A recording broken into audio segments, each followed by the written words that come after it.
Greetings. My name is Larry LaFranc, and I'm a master's student at Unity College in Maine. I'm a California and cetacean naturalist that resides in the whale watching capital of the world, Southern California.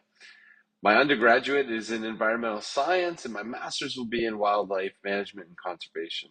And whales are a big part of my life, as I'm a board member with the American Cetacean Society. So thanks for being here with me today, and I hope that you enjoy my presentation on the ethics of whale watching. For my fellow students, I wanted to keep this concise and give you an overview of a bigger term paper that's due next week. So thank you so much for being here with me today. The whale watching industry has grown over the past several decades, so much so that there are anywhere between 13,000 and 20,000 people working in the whale watching industry, and it generates over $2 billion. Those numbers are likely greater today.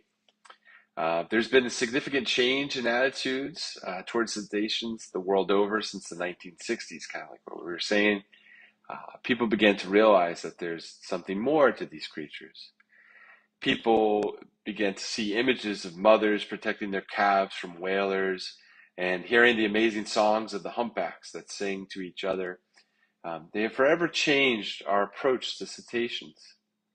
With that change came a variety of ethical considerations to ponder.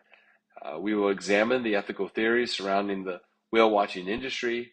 What does ethical whale watching look like, and who should be concerned with the outcome?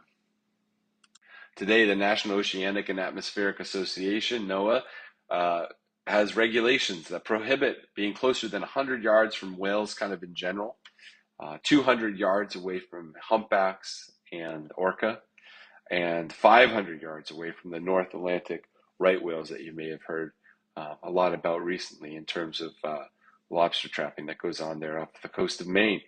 You're not allowed to feed, swim, pet, or touch or interact with these animals in the wild. The Marine Mammal Protection Act, the MMPA, and the Endangered Species Act, the ESA, also prohibit the harassing, wounding, capture, or collection of many cetaceans, in fact, all cetaceans. These regulations are in place to prevent the harassment and disturbance to these marine creatures. At first glance, it would seem as though whale watching would be in direct opposition to these regulations. Whale watching does impact surface, feeding, and migration behaviors.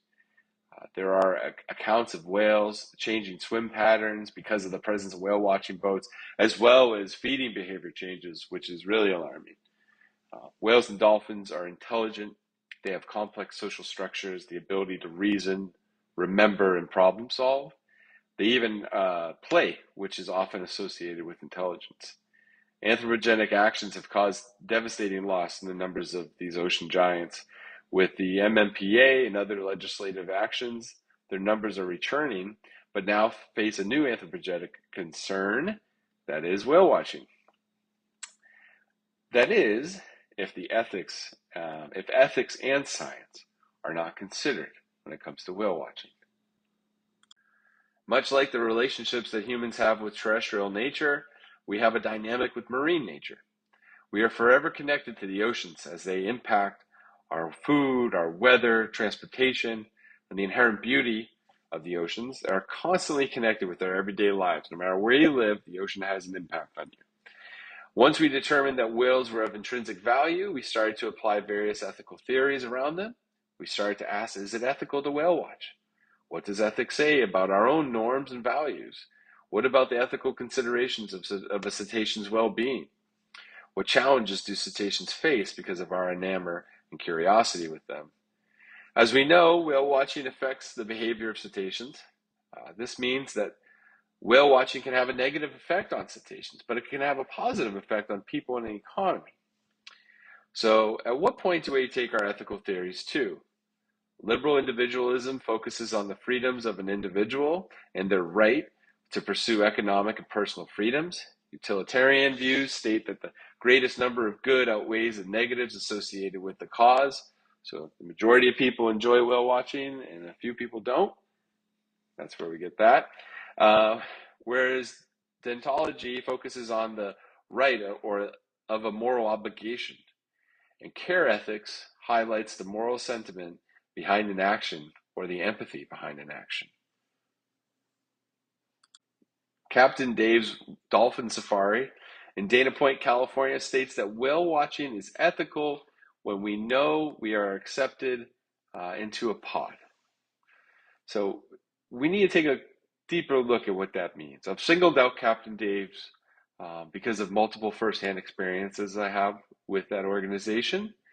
There is ethical whale watching when science plays an important role in the discussions revolving around the ethics of it. Utilizing science is ethical in many practices. Today, we propagate seeds in efforts to increase biota.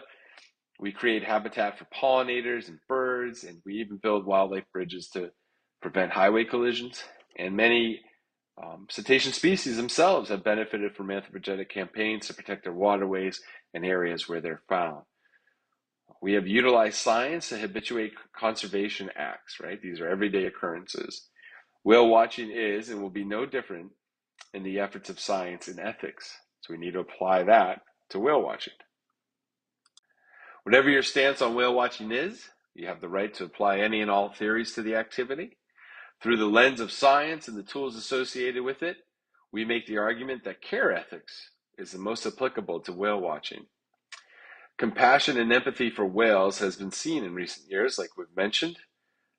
When perceived injustices to whales are committed by fishermen, social media is flooded with comments and campaigns.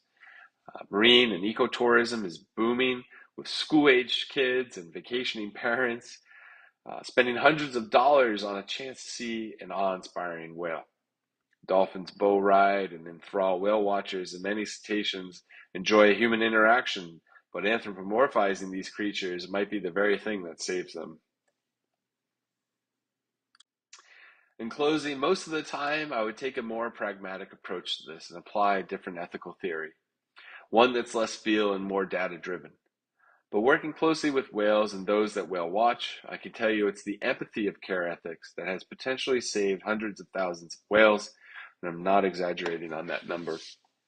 I literally see this playing out on the deck of whale watches, and many people don't know that they're applying the ethic that we're talking about to their own conservation acts. Whale watching done ethically and in compliance with regulations brings out the altruism and concerns in us that are core values of ethics, right? We care about these whales. The science of empathy highlights the best in us, and in turn, we can apply that to the creatures that we once harmed and now try to interact with in nonviolent ways. Applying our own ethics and emotions to whales may be considered anthropomorphizing, as we've stated, but however, in the contemporary cetacean world, there are two groups of whales, mysticetes and odontocetes, and in both of these, there are matriarchs that typically make the decision for the pods. Many species actually babysit for each other as they hunt for food.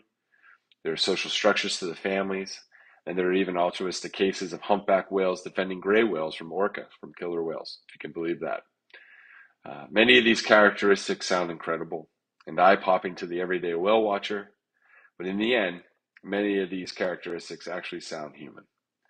So thank you for being here with me today. I hope that you learned a little bit about care ethics, whale conservation, the practices of ethical whale watching, and why it matters. If you'd like to know more, you feel free to reach out to me, and I can give you a copy of my term paper for next week. Thank you so much for being here with me today. I greatly appreciate it.